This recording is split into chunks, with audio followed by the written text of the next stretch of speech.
Welcome back to the channel, everybody. My name is Artie with CoinCasso, and in this episode, we're going to go over the top news articles in the last 24 hours.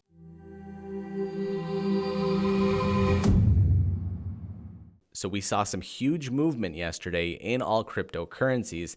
Let's get into this first article and see what happened. This first article is titled, Bitcoin enters historically strong quarter with a 3% price gain. It states Bitcoin kicked off a historically strong second quarter on a positive note, scoring gains overnight despite further losses on Wall Street. Cryptocurrencies remained strong as U.S. equities began the second quarter on a weak note, with the S&P 500 falling 4%. Now, if you don't know, the second quarter started on Tuesday, so that's a huge drop. You can see on this chart here, it shows every single quarter since 2012 and how Bitcoin has performed. Obviously, 2017 was the huge year where we saw gains upwards of $20,000. Quarter one, 11% gain, then 132% gain, then a 75% gain, then a 226% gain. And like we all know, 2018 was not the best, saw Bitcoin price go down dramatically. Now, the first quarter of this year was doing well until the crisis,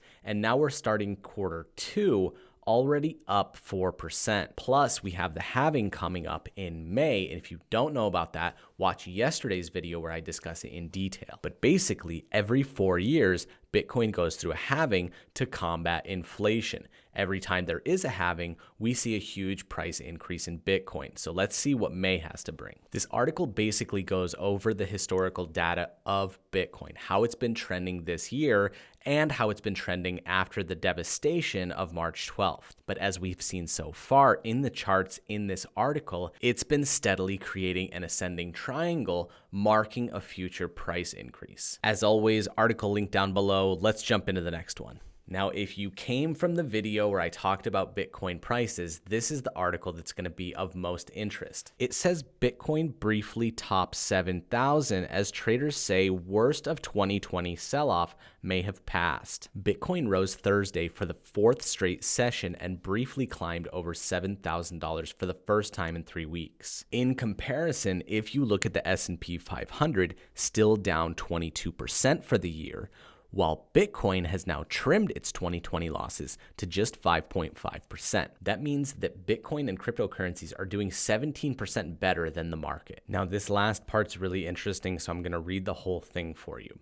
The halving comes as the U.S. Federal Reserve is poised to inject an estimated $4 trillion of new liquidity into the global financial system to help stabilize markets, roughly equivalent to the total amount of money created on the central bank's balance sheet since it was founded in 1913. They spoke with Mike Novogratz, the CEO of the cryptocurrency-focused investment firm Galaxy Digital. He says such moves could debase the value of the dollar. The central banks are literally a printing press. I'm getting calls from really big investors we've never seen before saying, "Tell me about this Bitcoin." Novogratz says he expects Bitcoin price to double within the next 6 months and potentially climb above its previous record near $20,000 by the end of the year. These are some bold statements by this guy, but he has been in the industry for a very long time and knows his stuff. So this might be a good indicator on what's to come in the future. Okay, let's jump into the third and last article today. This one is titled,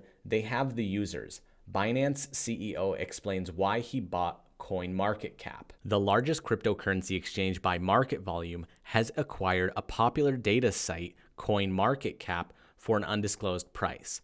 The company announced Thursday Binance CEO Changpeng Zhao told CoinDesk the deal closed March 31st, although a verbal agreement had been reached a few months ago. He says, "It's a really good website and I think we can help grow it further." He also added he didn't have any immediate plans for CMC. Zhao said the domain will remain independent from Binance under a holding company, perhaps staving off concerns over potential conflict of interests. Amazon ranked CMC as the 570th most visited website globally in the last 90 days. Now, if you think about all the websites on the internet, that's a really high ranking. Now, this article gets into full detail about the entire plans to purchase this company. It goes into the earlier talks as well as the competitors' reaction, as well as big data and small markets, and it concludes the article talking about how the project is going to mature in the future. This is a huge move by Binance, and I think this purchase is going to make them a wrecking ball in the cryptocurrency industry. There are some big fish in this marketplace,